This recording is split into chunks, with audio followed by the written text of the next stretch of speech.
안녕하세요. 성경 읽다 보면 이 구절은 도대체 무슨 뜻일까? 또 저자는 왜 이렇게 썼을까? 이런 궁금증들 다들 있으시죠? 오늘 저희가 함께 파헤쳐볼 내용은 바로 그런 질문하고 아주 밀접하게 관련이 있습니다. 요한복음의 아주 유명한 한 구절인데요. 20장 30절과 31절입니다.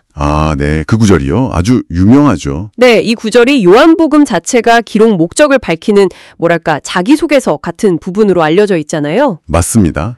근데 이 구절을 어떻게 해석하느냐에 따라서 요한복음이 아직 믿지 않는 사람들을 위한 어떤 초대장인지 네. 아니면 이미 믿는 사람들의 믿음을 다지기 위한 격려 편지인지 이게 오랜 논쟁거리였다는 거죠.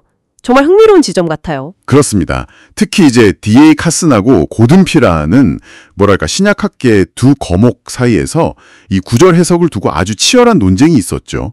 그 두 분이요? 네. 오늘 저희는 이제 여러분께서 제공해 주신 자료, 카슨이 그 저명한 학술지 JBL에 기고했던 논문 발췌본을 중심으로 해서요. 이 논쟁을 한번 따라가 보려고 합니다. 정말 작은 문법적인 디테일 하나가 얼마나 큰 신학적인 그림에 영향을 미치는지 같이 한번 살펴보시면 좋겠습니다. 좋습니다. 그럼 진짜 언어 탐정들이 간서 하나하나 파헤치듯이 이 구절에 담긴 어떤 묘묘한 뉘앙스 그리고 그 의미를 한번 추적해 보겠습니다. 이 여정이 요한복음 전체를 이해하는데 어떤 새로운 창을 열어줄지 기대하면서 지금부터 함께 자세히 살펴보겠습니다. 자, 그럼 먼저 카슨의 원래 주장을 좀 알아봐야 할 것 같아요. 카슨은 요한복음 20장 31절을 근거로 해서 이 복음서가 주로 유대인이나 구약 배경 지식이 있는 이방인들 이런 사람들의 대상으로 쓰인 일종의 전도문서다 이렇게 주장했는데요. 그 핵심 근거가 크게 두 가지였다고요. 네, 맞습니다. 첫 번째 근거는 사실 조금 부차적인 거긴 한데요. 31절에 나오는 그 믿게 하려 함이라 하는 동사 있잖아요. 네네. 그 헬라어 원어의 시제 문제였습니다. 이게 이제 믿기 시작하다는 그런 뉘앙스의 시제, 부정과거라고 하는데요. 그건지 아니면 계속 믿다는 뉘앙스의 현재 시제인지 이런 논란이 좀 있었어요. 시제요? 네. 근데 카슨은 처음에는 어느 쪽이 원문이든 그것만으로는 요한복음의 주된 목적을 결정할 수는 없다고 봤어요. 왜냐하면 요한복음 다른 곳을 보면 이 두 시제 모두 처음 믿음을 갖게 되는 상황, 또 이미 가진 믿음을 이어가는 상황, 양쪽에서 다 쓰이거든요. 그렇군요. 딱 하나로 정하기는 어렵다. 그렇죠.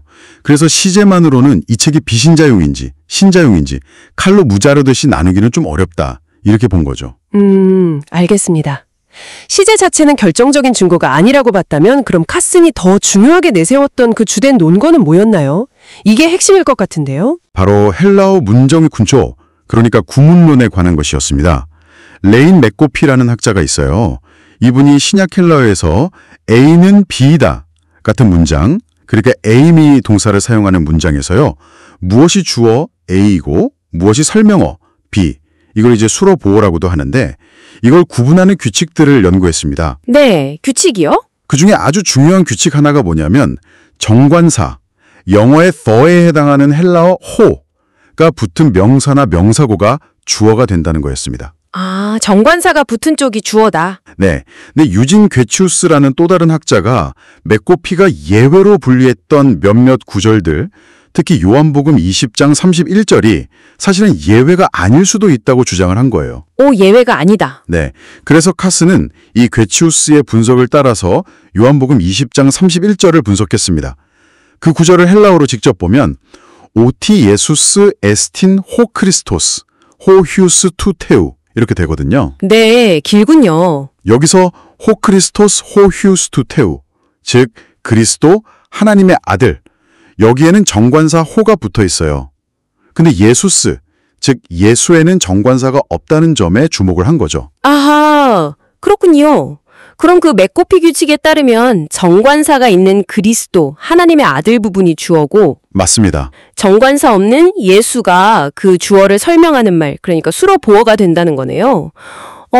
그럼 우리가 보통 예수께서 그리스도이시며 하나님의 아들이심을 믿게 하려 함이요, 이렇게 번역하는 것과는 의미의 초점이 확 달라지겠는데요? 정확합니다. 바로 그겁니다. 카슨에 따르면 이 구절을 문자 그대로 번역하면 그리스도, 하나님의 아들이 바로 예수이심을 믿게 하려 함이라가 되어야 한다는 거죠. 와. 이게 미묘하지만 아주 중요한 차이입니다. 후자의 번역은 예수가 누구신가? 이 질문보다는 그토록 기다려온 메시아, 하나님의 아들은 과연 누구인가라는 질문에 답하는 형태가 되거든요. 와, 저는 그냥 늘 예수님이 그리스도시다라고만 생각했는데 그리스도가 바로 예수님이다. 이렇게 순서를 바꾸니까 관점 자체가 확 달라지는 느낌인데요. 이런 생각은 진짜 미처 못했어요. 네, 카스는 바로 이 지점에서 청중을 추론했습니다. 이 구절의 구조는 청중이 메시아 또는 하나님의 아들이라는 개념 자체는 이미 알고 있거나 적어도 그 개념에 익숙하다는 걸 전제하는 것처럼 보인다는 거죠. 아, 이미 알고 있는 사람들? 그렇죠. 그리고 이 복음서는 그 위대한 칭호의 주인공이 바로 나사렛 출신의 역사적 인물 예수라는 사실을 설득하려는 의도를 가진다는 겁니다. 이는 유대인이나 유대교로 개종한 사람들 혹은 구약 성경을 접하면서 메시아를 기다리던 이방인들처럼 이미 성경적인 배경 지식을 가진 사람들을 주 대상으로 한 전도 목적을 아주 강하게 시사한다고 카스는 주장했습니다. 네, 카슨의 주장이 상당히 논리적으로 들립니다. 하지만 여기에 이제 고된 피가 강력하게 반론을 제기했죠. 피는 특히 카슨이 처음엔 좀 부차적이라고 봤던 그 동사 시제 문제, 여기에 다시 집중했던 것 같아요. 그렇습니다. 피는 먼저 본문 비평, 그러니까 원문이 무엇이었을까를 따지는 작업에서부터 카슨하고는 좀 다른 길을 갔습니다. 31절에 믿게 하려 함이라는 동사는요, 계속 믿다는 뉘앙스의 현재 가정법, 피스테비에테가 원문일 가능성이 압도적으로 높다고 주장했어요. 아, 현재형이 원문이다. 네. 왜냐하면 그 유명한 파피루스 66이나 바티칸 사본 같은 더 오래되고 중요한 고대 사본들이 이 형태를 지지하고요. 또 이것이 문맥상 더 설명하기 어려운 표현, 학자들이 이걸 더 어려운 독법이라고 부르는데 바로 그거이기 때문입니다. 어려운 독법이요? 네. 이건 필사자들이 실수로 바꾸기보다는 원래 그랬을 가능성이 더 높다고 보는 원칙 같은 거죠. 근데 흥미롭게도 카스는 나중에 이 본문 비평적 결론, 즉 현재형 동사가 원문이라는 점은 피의 주장을 받아들입니다. 카슨도 현재형이 원문이라는 데는 동의했다니? 그건 좀 흥미롭네요. 그렇다면 피는 이 현재형 시제가 요한복음의 목적을 이해하는 데 아주 결정적인 단서라고 본 거군요. 바로 그 점입니다. 피는 요한이 동사의 시제를 그냥 막 쓰는 게 아니라 신학적인 의미를 담아서 아주 섬세하게 사용한다고 믿었어요. 현재형 시제가 일반적으로 지속성이나 계속되는 과정을 나타내는 경향이 있으니까요. 네. 이것은 요한복음이 이미 믿음을 가지고 있는 기독교 공동체를 주된 대상으로 삼아서 그들의 믿음을 계속해서 유지하고 더욱 깊게 하도록 격려하기 위해 쓰였다는 강력한 증거라고 주장을 한 거죠. 아, 신자들을 위해서. 그렇죠. 그는 요한복음에서 희나, 하기 위하여라는 단어 뒤에 피스티오, 믿다, 동사가 오는 다른 구절들을 분석하면서요. 현재형이 사용될 때는 주로 기존 신자들의 지속적인 믿음을 강조하는 경향이 있다. 이렇게 보면서 자기 주장을 뒷받침하려고 했습니다. 그렇군요. 시제 해석을 통해서 신자 양육, 목적을 강조했네요. 그럼 카슨의 핵심 논거였던 그 문장 구조 분석, 즉 그리스도 하나님의 아들이 예수이시다라는 번역에 대해서는 피가 어떻게 반박했나요? 피는 이 부분을 자신의 논문 본문보다는 좀 긴 각주에서 다루면서 카슨의 주장을 비판했습니다. 핵심은 이거예요. 카슨이 예수, 이예수스라는 이름 앞에 정관사가 붙는지 안 붙는지 여기에 대한 요한복음 자체의 어떤 독특한 용법을 충분히 고려하지 않았다. 이런 지적이었습니다. 요한복음만의 용법이 있다. 네. 특히 호티 that이라는 접속사 다음에 오는 절 안에서는 동사 앞에 나오는 예수라는 이름이 정관사 없이 사용되는 경향이 아주 뚜렷하다는 거예요. 그리고 이것이 맥고피가 제시한 일반적인 문법 규칙보다 이 구절 해석에 더 중요하게 고려되어야 한다. 이렇게 주장했습니다. 그러니까 요한의 스타일을 따라가자는 거죠. 자, 이제 정말 흥미진진해지는데요. 카슨이 피의 이런 비판에 대해서 어떻게 다시 응수했는지 살펴볼 차례네요. 카슨은 자신의 그 JBL 논문에서 피의 주장을 하나하나 검토하는데요. 우선 피가 강력하게 주장했고 카슨 자신도 받아들였던 그 본문 비평적 결론, 즉 현재 가정법 피스트베테가 원문이라는 점부터 시작하죠. 네, 맞습니다. 카슨은 피의 본문 비평 논쟁 자체는 상당히 설득력이 있다고 인정합니다. 그러니까 원문 동사는 현재형의 가능성이 높다. 이 점은 동의하는 거죠. 네. 하지만 그 현재형 시제의 의미 해석에 대해서는 피와 생각이 완전히 달라요. 피처럼 현재형 시제가 반드시 기존 신자들의 지속적인 믿음만을 의미한다고 보지는 않는 겁니다. 어떤 점에서 동의하지 않는 건가요?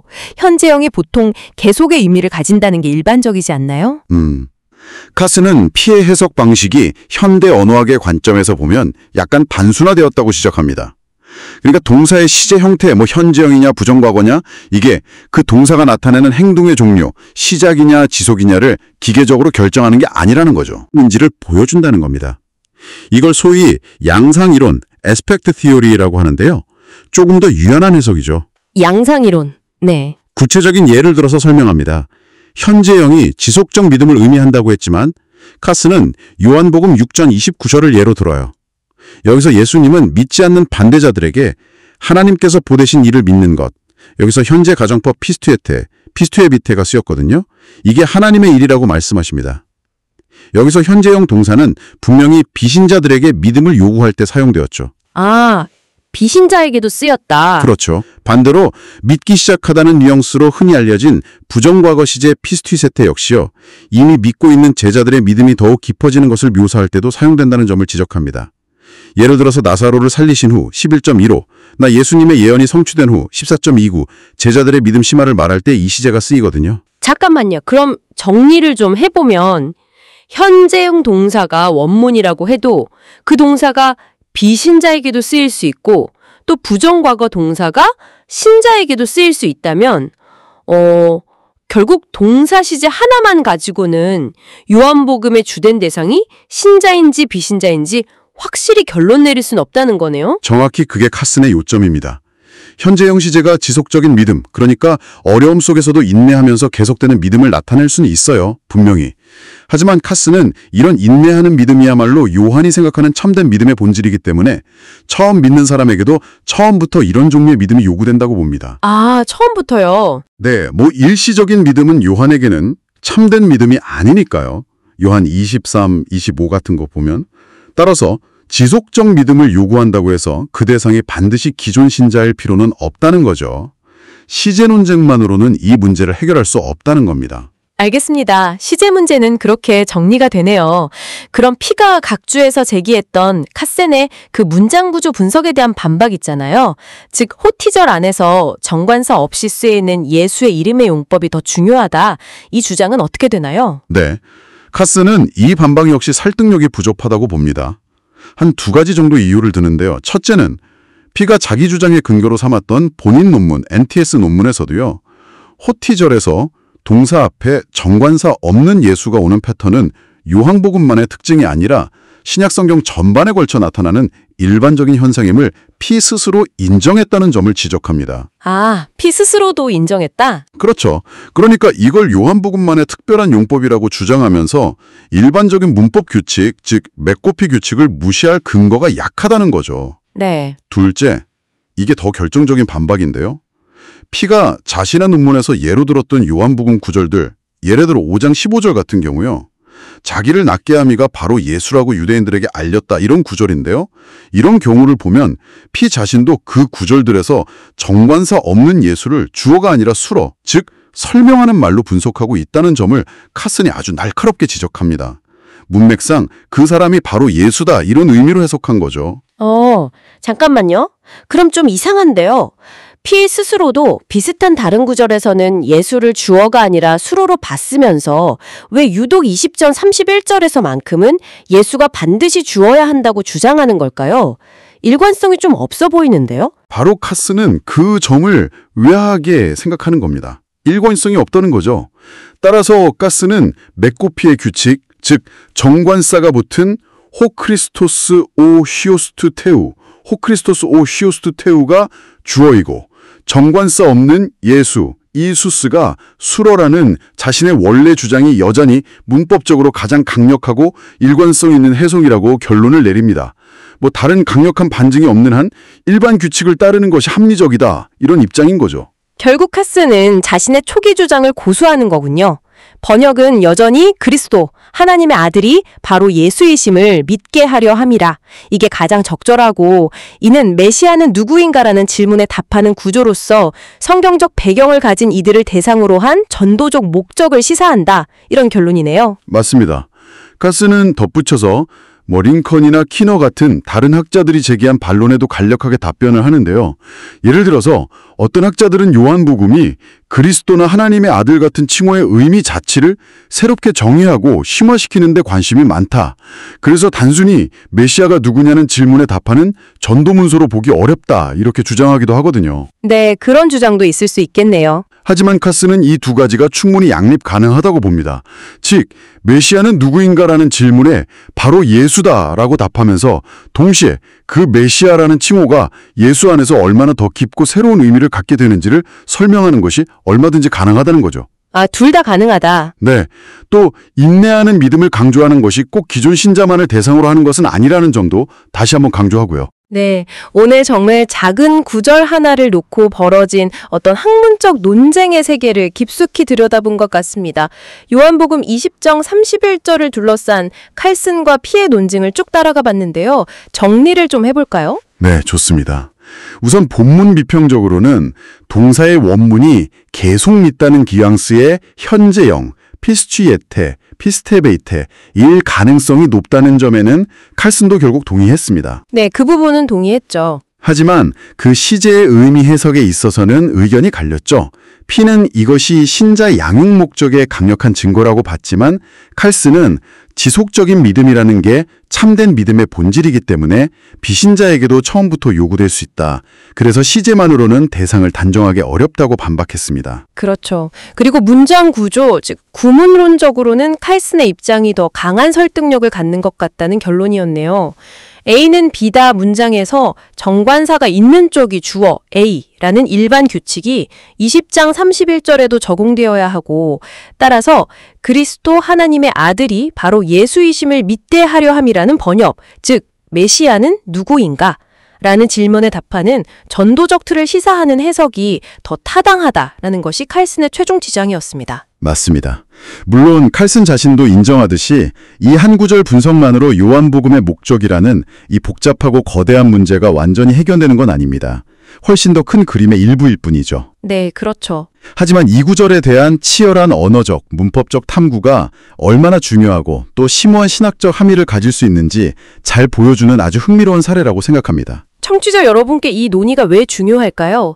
우리가 성경을 읽을 때 저자가 본래 어떤 의도를 가지고 이 글을 썼는지 이해하려고 노력하는 것, 이게 단순히 어떤 지적인 호기심 충족을 넘어섭니다. 그렇죠. 어떻게 받아들이고 또 해석하고 그리고 우리 삶에 적용할지에 직접적인 영향을 미치기 때문이죠. 요한복음은 주로 문 밖에 있는 사람들을 향한 간절한 초대일까요? 아니면 이미 문 안에 있는 사람들을 더 깊은 신앙으로 이끄는 따뜻한 격려일까요? 아니면 어쩌면 그 둘 모두를 위한 것일까요? 네, 마지막으로 오늘 논의와 관련해서 한번 생각해 볼 만한 질문을 던져봅니다. 만약 카슨의 주장처럼 요한복음 20장 31절의 핵심 메시지가 그토록 기다려온 메시아, 하나님의 아들은 누구인가? 라는 질문에 대한 답, 즉 그 위대한 칭호들의 주인공이 바로 나사렛 예수시다. 라는 이런 관점으로 요한복음을 읽는다면 네. 복음서 안에 나오는 우리가 익숙하게 알고 있던 이야기들 있잖아요. 가나의 혼인잔치라든지 사마리아 여인과의 대화, 나사로를 살리신 사건 같은 것들. 이런 이야기들이 어떻게 조금 다르게 보일 수 있을까요?